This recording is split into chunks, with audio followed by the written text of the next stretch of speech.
सवाल की है। हाँ बेटे। जवाबी कीर्तन की है। और क्या? तो जवाबी में जवाब का बड़ा महत्व होता है। हेलो हेलो ठीक है भैया।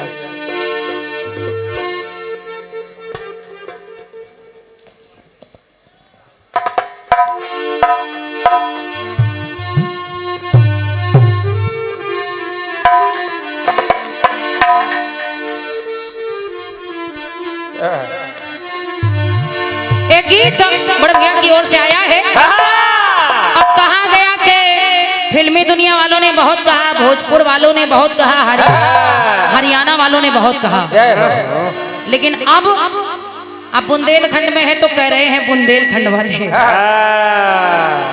हम लोग किसी से कम है? नहीं, हमने कब कहा कि हम लोग किसी से कम हैं?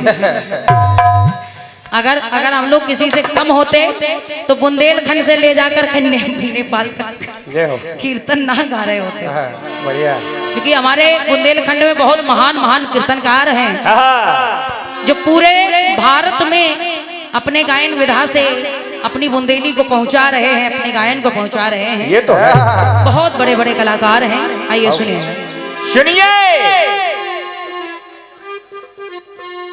क्या भैया, चाटी ठंडे आ गई।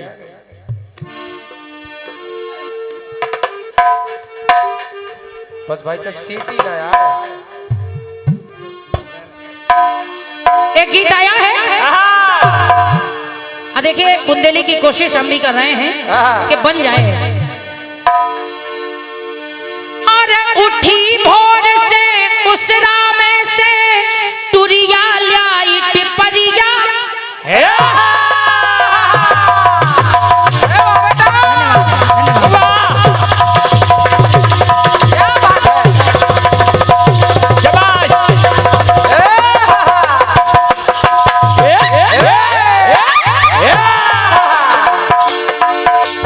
देखो भाई साहब, कोरस वाले थोड़ी सी बढ़ा दो। गीत बुंदेली है और बुंदेली ही बिटिया के ऊपर लिखा गया है।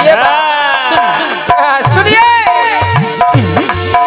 के उठी भोर से उस राम से टुरिया लाई टिपरिया। अरे ओई टिपरिया में धर के लाई, ओई टिपरिया में धर लाई फरिया और घंगरिया। अरे ओई टिपरिया में धर लाई फरिया और घंगरिया। तो चोली और चुनरिया बात संभार के चली। अरे चोली और चुनरिया बात संभार के चली। ओ करिया रंग की फरिया पैर पार के चली। कहलो जय हो राजा। कि करिया रंग की फरिया पैर पार के चली। वो किसान की लली खेत खलियान को चली। वो किसान की लली खेत खलियान को चली।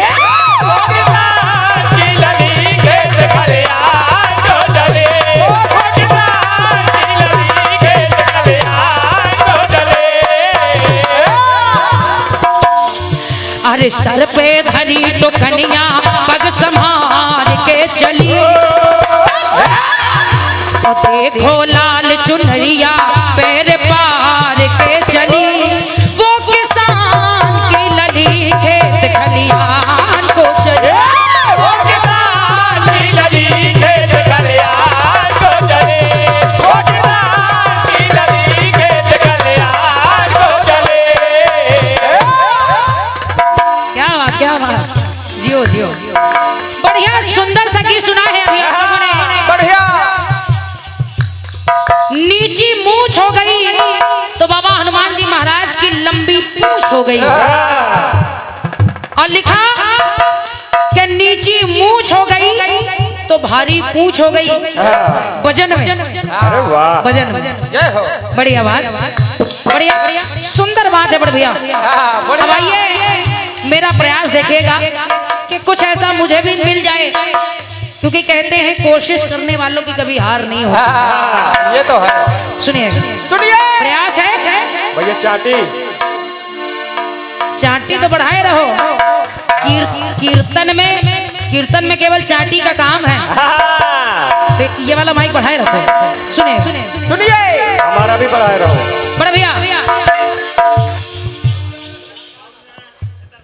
अरे वाह, अरे वाह क्या बात है। जाओ। बिल्कुल ये हमारे परम आदरणीय दादाश्री बहुत अच्छे कीर्तनकार हमारे चाचा श्री बाबूलाल राजपूत जी नारायण जी की ओर से 101 मुद्राएं हैं। धन्यवाद है। सुनिए क्या बात है। जिस समय अंगद रावण के दरबार में पहुंचे, भगवान राम के दूत बनकर रावण के दरबार में पहुंचे, अब रावण की तो सभा लगी हुई है और सब अपने अपने आसन पर बैठे हैं। जय हो। देखिए हुआ क्या। अरे पहुंचा अंगद सभा मध्य में,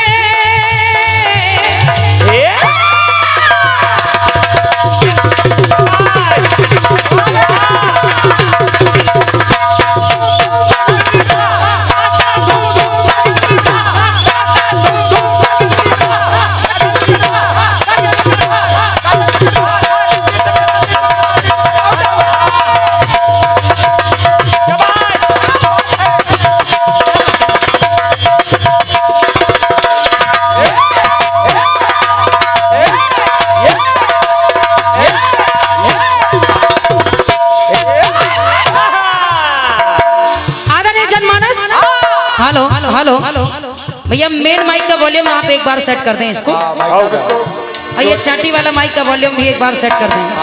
हेलो ज्यादा कम ना करें, सारे बढ़ा दीजिए धीरे। सुनिएगा आदरणीय जनमानस, निवेदन कर रही हूँ कि आप सभी का ध्यान पंक्ति पर हो।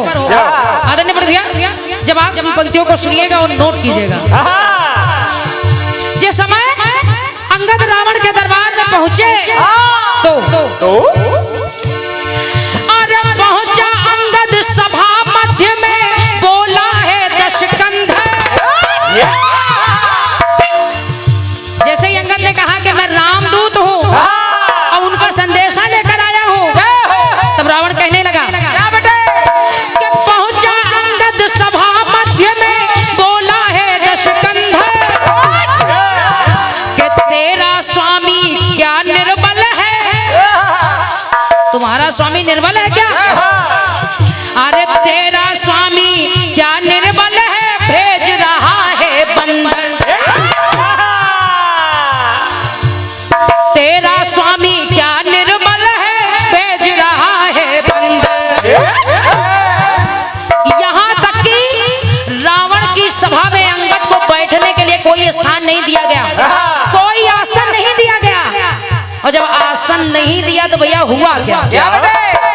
सुनिएगा कि आसन नहीं दिया तो लंबी पूंछ हो गई अंगद की। बहुत बहुत धन्यवाद। अंगद ने अपनी पूंछ का आकार इतना बढ़ाया कि उसी पूंछ का आसन बना करके अंगद उसी आसन पर विराजमान हो गए। अब वो आसन रावण के आसन से भी ऊंचा है, तो कहना पड़ा कि आसन नहीं दिया तो लंबी पूंछ हो गई अंगद की, कि वीरों की गिनती में उसकी पूंछ हो गई। अब अंगद की गिनती वीरों में आने लगी कि वीरों की गिनती में उसकी पूंछ हो गई। और जब अंगद रावण से भी ऊंचे स्थान, ऊंचे सिंहासन पर बैठे हैं, तो वहां उस सभा में रावण की लंबी पूंछ हो गई और रावण की के नीची मूंछ हो गई। धन्यवाद है, सुनिएगा। जय हो। कहना है क्या बेटे? क्या लंबी पूंछ हो गई और नीची मूंछ हो, लंबी पूंछ हो गई रे नीची मूंछ हो गई, लंबी पूंछ हो गई रे नीची मूंछ हो गई। आइए एक टुकड़ा आपने लिया है कि बाबा हनुमान जी महाराज ने भीम का घमंड चूर चूर किया, तो अपना स्वरूप एक बूढ़े बानर का बना लिया है। तो बीच रास्ते में बैठे हैं, लेकिन भैया सुनिएगा, सुनिए एक समय की बात कि यदुराई ने याद किया तो पवन पुत्र हैं आए।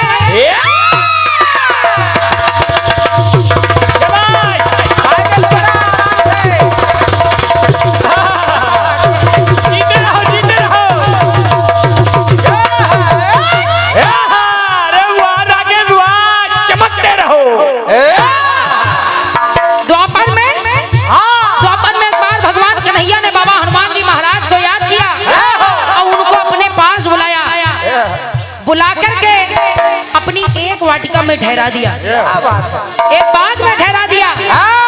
अब बुलाया इसलिए क्योंकि वहां द्वारकापुरी में सबको अभिमान हो गया है, अभिमान हो गया है, तो कहना पड़ा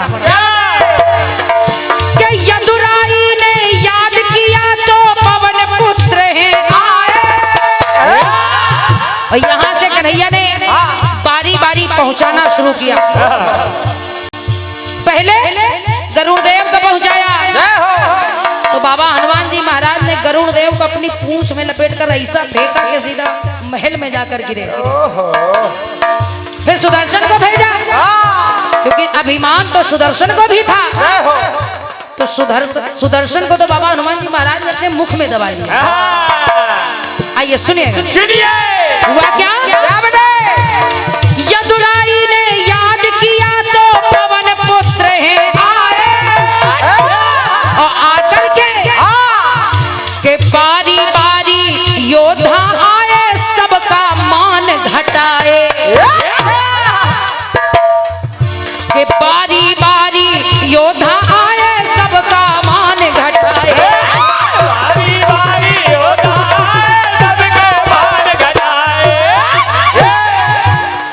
अभिमान सुदर्शन को हो गया, करुण को हो गया, सत्यभामा को हो गया, तो बाबा हनुमान जी महाराज ने सबका अभिमान दूर कर दिया। यहाँ सीटी को भी हो गया। और कहा क्या? जैसे ही सुदर्शन को मुख में दबाया, गरुड़ को फेंका, तो सारे योद्धाओं की नीची मूंछ हो गई। अरे सारे योद्धाओं की नीची मूंछ हो गई। और वहां द्वारिका में कि पवन पुत्र की द्वारिका में है पूंछ हो गई, तो नीची मूंछ हो गई तो तगड़ी पूंछ हो, वहां भारी पूंछ हो गई तो यहाँ तगड़ी पूंछ हो गई। तगड़ी नीची मूंछ हो गई तो तगड़ी पूंछ हो गई। नीची मूंछ हो गई रे तगड़ी पूंछ हो गई, नीची मूंछ हो गई रे तगड़ी पूंछ हो गई। के नीची मूंछ हो गई तो तगड़ी पूंछ हो गई, नीची मूंछ हो गई तो तगड़ी पूंछ हो गई, और नीची मूंछ हो गई तो तगड़ी पूंछ हो गई।